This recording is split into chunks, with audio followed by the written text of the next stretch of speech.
Jordan, welcome to your pro MMA debut fight week. How's what's the difference for you? Obviously, competing is nothing new to you, but you're here, you're with Bellator, you're making your debut. What's fight week been like for you? Um, it's amazing, right? It's everything I've dreamt of, but just trying to take in each and every moment, right? And live in the moments. You only get one debut. Um, I've been competing at a high level my whole life. Uh, Now coming from wrestling, the only difference is we get to punch, kick, and choke people. And at times in wrestling matches, you want to do that, right? You get a little bit of that. So um, it's been great. And I have a bunch of teammates on the card. So it's almost like home away from home, right? We have 5 or 6 different guys from Kill Cliff here. So there's a comfort aspect here as well. So I feel great. The weight's never an issue. Was making 143 for wrestling. The 3 extra pounds is like night and day. So I'm just excited to compete and showcase my skills and everything I've been working on down in Kill Cliff. I can tell there's genuine excitement and happiness here. It's like we've spoken before. You kind of took my next question out. You only do get one debut. So where's the mindset on the stamp and the print and the lasting image you're going to leave on this debut? Right? You want to be the people's champ, right? So for me, it's like you want to come out, you want to give them what they want to see. Even in my training, leading into this, my coaches are like, dude, you're a wrestler, because so much in my training, I fell in love with striking. And I'm starting to strike and I'm feeling comfortable. And I have to, they'll get on top of me and be like, you better start wrestling, right? So being able to mix that in, but I want to be able to showcase a true full mixed martial artist, not just coming in and being a wrestler. Yes, wrestling is my strong suit. Push come to shove, if things need to be controlled or I need to take things to the ground, that's what I'll do. But I want to showcase my full ability, whether that's striking, jujitsu, Muay Thai, cage wrestling. I want to become the ultimate mixed martial artist. So, I want to give the crowd what they want to see. And obviously, for my debut, we want to finish. Well, I'm excited for you. Last one for me. You've mentioned it. We've talked about it here at Media Day a lot. Is this the Kill Cliff takeover here in Sioux Falls this weekend? Oh, that's right. Kill Cliff. That gym is gonna have a great night on Friday night. And we'll celebrate after and take that momentum into, the 12th where Luke is fighting and go home and celebrate and get back to training.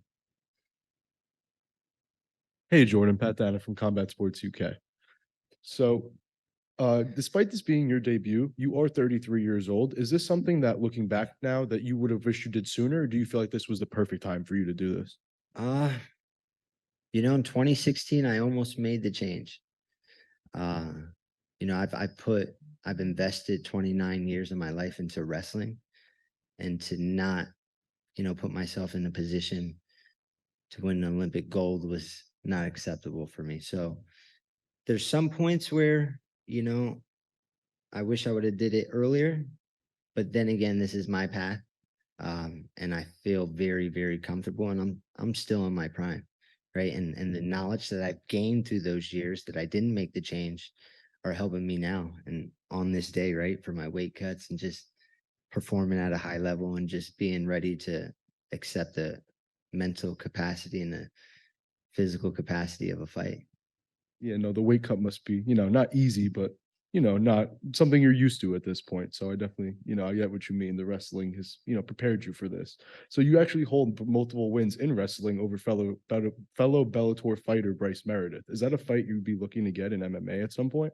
Oh man, Bryce is under the same management as me. Bryce is a very, very good friend of mine. Bryce is fighting, I believe, 135. Uh, I mean, at the end of the day, we're in a sport where, only one person can be a champ, right? Just like wrestling, only one person can be on the team. So that's definitely not a fight that I'm going to be like, hey, I'm asking for that fight. Me and Bryce are really, really good friends, and I wish nothing but the best for Bryce. But if it came down to terms of me and Bryce had to fight for a title, obviously, uh, being good friends, But as soon as we got in the cage, it'd be kill or be killed. And then after, we'd circle it back up. But, those are all possibilities. And even wrestlers, past wrestlers and wrestlers that are in Bellator and, I can compete against. Hopefully we can stay as a union, but like I said, push come to shove, there's only one champ.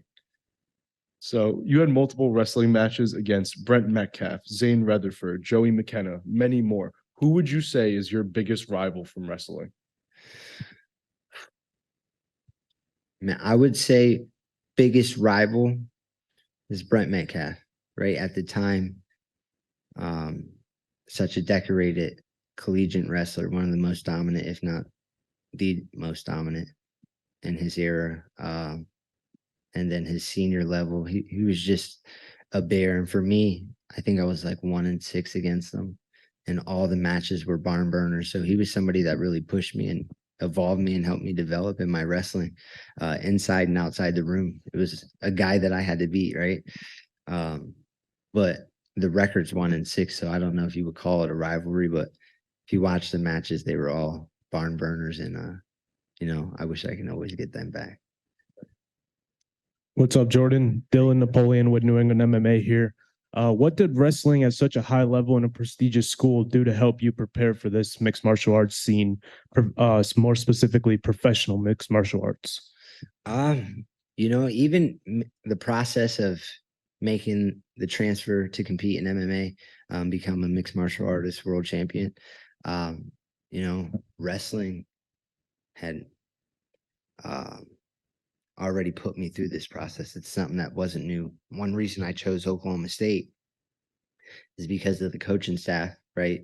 You had John Smith, Eric Greer, but you had the best coaches, and also you had a room full of killers, right? So the guys that I were competing against were national champions. So whoever I towed the line against, I didn't believe was ready to compete against me. And at the high level, I was always competing at, right? So looking at gyms and getting ready to compete in MMA, I took the same approach. And looking at a gym like Kill Cliff, you have such a prestigious group of coaches, but then you look at the roster and all of the different looks and fighters that I can get. And for me to be the best fighter, I can't only train with wrestlers or strikers, right? I got to have a mixture of everything, and they got to be great. So definitely prepared me in making my decision, and then just competing at a high level, mentality, of taking in the pressure, going through the weight cuts, and just the strenuous training, right? Of preparing. And then after all the weight cuts, right, you drain yourself, and then you have to have your peak performance. So something we did weekly.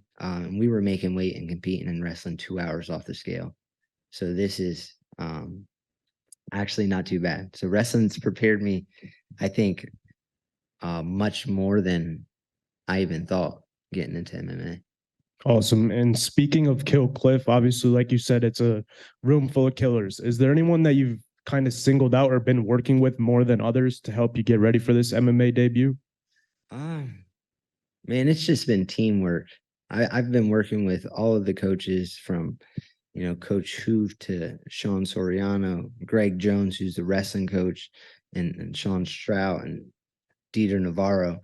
All of these guys are sprinkling a little bit of knowledge in everything they have. And, when it comes to training partners, I'm almost cream of the crop a little bit, right? Because I bring such a high level of wrestling, right? So it's awesome for me because, I got guys like Luke Vicente, who's, once helped with wrestling, and I can offer him wrestling, and I'm just like, hey, how about you sprinkle a little bit of that striking gears to me, right? Right. So getting to have those exchanges with all these guys, and Gilbert Burns and Darian Caldwell, and I can go down the list of Richie Lewis, Jared Gordon, Michael Johnson, right? And these are guys I'm training with every day at a high level. So not only are they helping me and molding me, but man, fighting these guys every day, I'm prepared to fight anyone.